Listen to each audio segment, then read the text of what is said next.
जिनको बनाना है वो बना लेंगे। हम लोग है ना, अभी भी जिंदा है टाइगर। मुंबई के बीएमसी मुख्यालय की उन आलीशान कुर्सियों और मेजों को गौर से देखिए, जहां पिछले 2.5 दशकों से सत्ता का एक ही रंग नजर आया। रंग था भगवा। बीएमसी में मेयर और स्थायी समिति अध्यक्ष की मेजों पर बिछा वो भगवा कपड़ा महज एक सजावट नहीं, सजावट का कोई सामान भी नहीं, बल्कि शिवसेना के उस अभेद्य किले का प्रतीक है जिसे ढहाना नामुमकिन माना गया। आज वक्त बदल चुका है, चेहरे बदल गए और नंबर भी बदल गए, लेकिन सवाल वही कि क्या बीएमसी की मेजों से वो पुराना भगवा हटने वाला है? भगवा हटेगा या उस पर बीजेपी के झंडे का हरा रंग भी अपनी जगह बनाएगा? ये सिर्फ कपड़े के रंग की बात नहीं है, ये है मुंबई की आत्मा पर कब्जे की जंग। बीएमसी में सत्ता परिवर्तन तो हो गया, लेकिन उस एक खास भगवे कपड़े का वहां मौजूद रहना ये बताता है कि शिवसेना का प्रभाव आज भी उन दीवारों पर कैद है, जिसे बीजेपी अब पूरी तरह से अपने रंग में रंगने को बेताब है। हैरानी की बात देखिए कि जिस एकनाथ शिंदे ने बगावत करके शिवसेना का नाम और निशान हासिल किया, आज वही शिंदे अपने 29 पार्षदों को एक आलीशान होटल में कैद करके बैठे नजर आ रहे हैं। इसे आप राजनीतिक मजबूरी कहें, डर कहें, ये आपके ऊपर, लेकिन सच तो यह है कि मुंबई की राजनीति में एक बार फिर 2019 वाली रिजॉर्ट पॉलिटिक्स लौट आई। शिंदे जानते हैं कि उनके पास सिर्फ 29 सीटें हैं और बीजेपी 89 सीटों के साथ बड़े भाई की भूमिका में है, लेकिन इन 29 सीटों की कीमत सोना बन चुकी है, क्योंकि इनके बिना बीजेपी का मेयर बनना नामुमकिन मानिए। शिंदे का अपने पार्षदों को होटल में ले जाना उनके उस डर को भी दिखाता है कि कहीं ये भगवा सिपाही बीजेपी के पाले में ना चले जाएं, या फिर उद्धव ठाकरे की सहानुभूति की लहर में बहते ना नजर आए। अब ये महज एक बैठक नहीं, बल्कि बीजेपी के सामने अपनी ताकत का प्रदर्शन और मोलभाव की एक लंबी बिसात है। नमस्कार, मेरा नाम है मुकुंद और आप देखना शुरू कर चुके हैं वन इंडिया का स्पेशल न्यूज बुलेटिन देश दिन भर।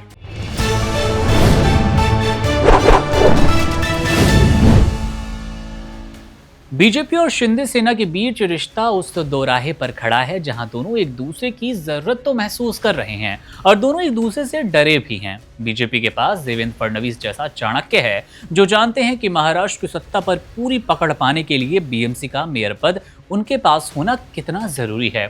वहीं शिंदे के लिए यह अस्तित्व की लड़ाई है। मुख्यमंत्री पद गंवाने के बाद अगर वो बीएमसी में अपनी शर्तों पर काम नहीं कर पाए तो उनकी शिवसेना का भविष्य धुंधला जाएगा। इसीलिए बीएमसी के गलियारों में अब मरम्मत का काम सिर्फ इमारतों का नहीं, बल्कि रिश्तों का भी साफ तौर पर चल रहा है। दीमकें साफ की जा रही है, पुरानी कुर्सियां बदल रही हैं, लेकिन असली मरम्मत उस भरोसे की होनी है जो कि गठबंधन के बीच कहीं खो सा रहा है। कयासों का बाजार, राजनीतिक गलियारे तो चीख चीख कर यही बात कह रही है। क्या शिंदे वही गलती करेंगे जो उद्धव ठाकरे ने की थी? शायद नहीं।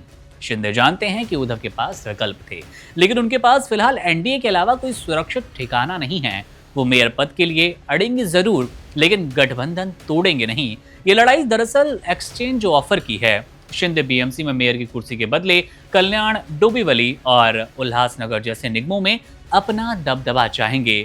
यह राजनीति की वो मंडी है जहां पर हर पार्षद की कीमत और हर कुर्सी का सौदा तय हो रहा है। उधर उद्धव ठाकरे इस पूरी खींचतान को दूर से देख रहे हैं और देवा यानी कि ईश्वर से चमत्कार की उम्मीद लगाए बैठे हैं। मुंबई की जनता के लिए यह देखना दिलचस्प होगा कि क्या बीएमसी मुख्यालय के उन ऐतिहासिक कमरों में अब भी वही पुराना भगवा कपड़ा बिछा रहेगा या बीजेपी का आधुनिक बदलाव वहां की संस्कृति को बदलने वाला है। फिलहाल तो चर्चा ये है कि होटल का बिल भले ही कोई भी भरे, लेकिन बीएमसी की चाबी उसी के पास होगी जो इस भगवा प्रतीकात्मकता और नंबर गेम के बीच सही संतुलन बैठा पाएगा। बीएमसी की इन दीवारों ने बहुत सारे उतार चढ़ाव देखे, लेकिन सत्ता का यह नया समीकरण मुंबई की राजनीति में एक ऐसी इबारत लिखेगा, एक ऐसी कहानी लिख देगा जिसमें दोस्ती कम और दबाव ज्यादा नजर आता है। बहरहाल आपको वो वीडियो भी दिखाते हैं जिसमें संजय राउत ये भी दावा कर रहे हैं कि अभी बीएमसी में खेल होना बाकी है, यानी कि बीजेपी का मेयर शायद बने भी ना। सुनिए ने। देखिए, बीजेपी वाले उनके मेयर की बात करते हैं। एकनाथ शिंदे के पास पूरे 30 नगर सेवक नहीं है कॉर्पोरेटर, वो उनके मेयर की बात करते हैं। अब जिनको बनाना है वो बना लेंगे। हम लोग है ना, अभी भी जिंदा है टाइगर। अभी भी शिवसेना के पास और उनके साथियों के पास एक ऐसा आंकड़ा है जो उनको चैलेंज कर सकता है। लेकिन कभी कभी मजा भी लेना चाहिए ना। तो ये मजा लेने की बात चल रही है हमारे। चलिए अब आपको लेके चलते हैं आपकी प्लेट पर आपके फेवरेट ऑर्डर्स की तरफ। कॉर्पोरेट जगत के गलियारों से इस वक्त एक बड़ी खबर चौतरफा है और आपके भी फोन में, आपकी भी स्क्रीन पर ये खबर आपने देख ली होगी। इस खबर ने पूरे बिजनेस जगत को हिलाकर रख दिया। जोमेटो के साम्राज्य को फर्श से अर्श तक पहुंचाने वाले और भारत के सबसे चर्चित स्टार्टअप किंग दीपिंदर गोयल ने एक ऐसा फैसला ले लिया जिसकी किसी ने कल्पना की ही नहीं। एटर्नल ग्रुप के सीईओ पद से दीपिंदर गोयल का इस्तीफा देना केवल एक पद का त्याग नहीं है, बल्कि एक बड़े युग का अंत देखा जा रहा है। माना जा रहा है कि अब जोमेटो शायद वैसा नजर न आए जैसा अब तक था, जैसी लोकप्रियता जोमेटो ने अब तक हासिल की थी।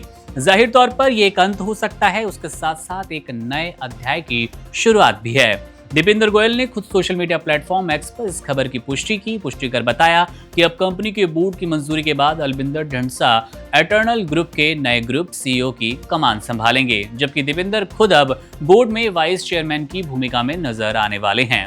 ये खबर इसलिए भी चौंकाने वाली है क्योंकि अधिकांश लोग दीपिंदर गोयल को जोमेटो के मालिक और सबसे मजबूत चेहरे के रूप में देखते हैं, लेकिन अब इस रणनीतिक पुनर्गठन ने सबको ये सोचने पर मजबूर कर दिया कि क्या जोमेटो और एटर्नल ग्रुप किसी बहुत बड़े विस्तार की तैयारी में हैं।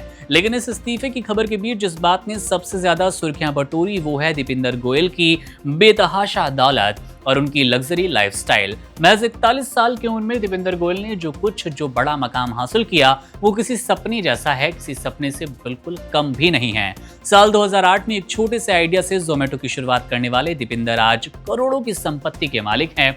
अगर नेटवर्थ पर नजर डालें तो मीडिया रिपोर्ट्स और टाइम्स ऑफ इंडिया के मुताबिक दीपिंदर गोयल की कुल संपत्ति लगभग 2570 करोड़ रुपए आंकी गई, जिस कंपनी का मार्केट कैप आज 1.5 लाख करोड़ को पार कर चुका है, 1.5 लाख करोड़ के आसपास आंका जा रहा है। उसके कर्ता धर्ता होने के नाते दीपिंदर की लाइफस्टाइल भी किसी राजा महाराजा से बिल्कुल कम नहीं है। दीपिंदर गोयल न सिर्फ अपने बिजनेस रफ्तार बल्कि उसके साथ साथ महंगी गाड़ियों के शौक के लिए जाने जाते हैं, जबरदस्त पहचान रखते हैं। उनके गैरेज पर नजर डालें, गैरेज में खड़ी गाड़ियां उनकी अमीरी की गवाही दे रही है। उनके कार कलेक्शन में Ferrari Roma, Lamborghini Urs, Porsche turbo, Porsche Carrara S और एस्टन मार्टिन DB12 जैसी दुनिया की सबसे महंगी आलीशान लग्जरी गाड़ियां शामिल है। दीपिंदर अक्सर अपनी इन सुपर कारों को लेकर चर्चा में भी रहे। इतना ही नहीं, दीपिंदर गोयल इन दिनों अपनी निजी जिंदगी को लेकर भी सोशल मीडिया पर काफी छाए रहे। हाल ही में उन्होंने मैक्सिकन मॉडल ग्रेसिया मुनोज के साथ दूसरी शादी की, जिसने इंटरनेट पर सनसनी मचा दी। ग्रेसिया से पहले उनकी एक बार शादी हुई थी और शादी हुई थी IIT दिल्ली की उनकी साथी कंचन जोशी से। शार्क टैंक में एक सख्त और समझदार जज के तौर पर नजर आने वाले दीपिंदर गोयल का इस्तीफा एक ऐसे वक्त में आया जब एटर्नल ग्रुप अपनी नई रणनीतियों को लागू कर रहा है। गोयल ने अपने कार्यकाल में जिस तरह से प्रतिस्पर्धी बाजार में ग्रुप को मजबूती दी, उसने उन्हें एक ग्लोबल लीडर बना दिया। और जबकि वो वाइस चेयरमैन के तौर पर अपनी जिम्मेदारी निभाएंगे, कमान संभाल रहे हैं और अलबिंदर ढंसा ग्रुप को लीड करेंगे, तो ये देखना भी दिलचस्प होगा कि अब जोमेटो का भविष्य किस ओर जाएगा। दीपिंदर गोयल का इस्तीफा उनके करियर का एक टर्निंग पॉइंट माना जा रहा है, लेकिन उनकी 2570 करोड़ की नेटवर्थ और लग्जरी कारों का काफिला आज भी युवाओं के लिए एक मिसाल बना है। आज भी युवाओं को एक सीख मिलती है, युवा उन्हें फॉलो करते हैं, सीखने की कोशिश करते हैं कि सपने अगर बड़े हो तो मकाम पर पहुंचा जा सकता है, बस लगातार लक्ष्य की ओर आपको बढ़ना होगा, मेहनत करनी होगी। अब बात करते हैं उस शख्स की जिसने महज कुछ सालों के भीतर 10,000 करोड़ रुपए का एक विशाल साम्राज्य खड़ा कर लिया। और शायद आज आप उनका नाम नहीं जानते हो, लेकिन आज शाम के बाद ये नाम आपके मोबाइल फोन्स में होगा, आपके टेलीविजन स्क्रीन पर होगा, कई सोशल मीडिया पोस्ट में आपको नजर आएगा। एक ऐसा पंजाबी मुंडा जिसने भारत के करोड़ों लोगों को महज 10 मिनट में सामान पहुंचाने की ऐसी लत लगा दी कि आज पूरा बाजार उसके पीछे भाग रहा है। हम बात कर रहे हैं अलबिंदर ढिंडसा की, जो कि आज के समय में स्टार्टअप जगत का वो सबसे चमकता सितारा बन चुके हैं, जिनकी कहानी किसी भी आम इंसान के रोंगटे खड़े कर देगी। और अब जोमेटो के CEO के रूप में आप इन्हें पहचाना करेंगे। पंजाब के पटियाला से निकलकर न्यूयॉर्क की गलियों और फिर भारत के बिजनेस जगत के शिखर तक पहुंचने वाले अलबिंदर ढिंडसा की पहचान आज एक ऐसे मास्टरमाइंड के रूप में होती है जिसने नामुमकिन को मुमकिन कर दिखाया। वो सब किया जो वो चाहते थे और हम और आप सोच भी नहीं सकते। अलबिंदर ढिंडसा का सफर किसी फिल्मी पटकथा जैसा नजर आया, जो मेहनत, विजन और बेतहाशा दौलत से भरा है। उन्होंने अपनी काबिलियत का लोहा मनवाने की शुरुआत देश के सबसे प्रतिष्ठित संस्थान IIT दिल्ली से की, जहां से उन्होंने इंजीनियरिंग की डिग्री हासिल की। लेकिन अलविंदर सिर्फ डिग्री तक सीमित रहने वाले इंसान कहाँ थे। उनके सपनों की उड़ान उन्हें अमेरिका ले गई, जहां उन्होंने कोलंबिया यूनिवर्सिटी से MBA किया और दुनिया के बड़े बैंकों में काम करते हुए बिजनेस की बारीकियों को समझा। उनके भीतर हमेशा से कुछ अपना और बहुत बड़ा करने का जुनून था, और इसी जुनून ने साल 2013 में ग्रोफर्स को जन्म दिया। शुरुआत में एक साधारण ग्रोसरी डिलीवरी प्लेटफॉर्म की तरह आपने, हमने और पूरी दुनिया ने समझा, लेकिन अलविंदर ने बाजार की नब्ज को जल्द ही पकड़ लिया और कामयाबी की वो सीढ़ी पकड़ी जिसके पीछे आज पूरी दुनिया दीवानी है, इनको सराह रही है। साल 2021 में अलविंदर ने एक ऐसा दांव खेला जिसने सबको हैरान कर दिया। उन्होंने अपनी कंपनी ग्रोफर्स का नाम बदलकर ब्लिंकिट कर दिया।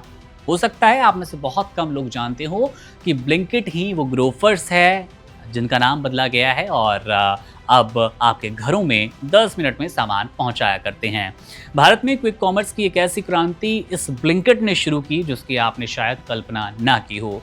लोगों को लगा कि 10 मिनट में डिलीवरी का वादा सिर्फ एक सपना है, लेकिन अलविंदर ने इसे हकीकत में बदल दिया है। आप, हम और बहुत से लोग इस बात से वाकिफ हैं ऑनलाइन 10 मिनट वाला डिलीवरी का जो पूरा प्रोसेस है कैसे काम कर रहा है, और शायद आपने 5 मिनट, 7 मिनट, 4 मिनट और 8 मिनट में भी अपने घर पर सामान प्राप्त किया होगा। यानी कि ये 10 मिनट डिलीवरी वाला जो सपना था वो सच है, एक सच्ची कहानी है।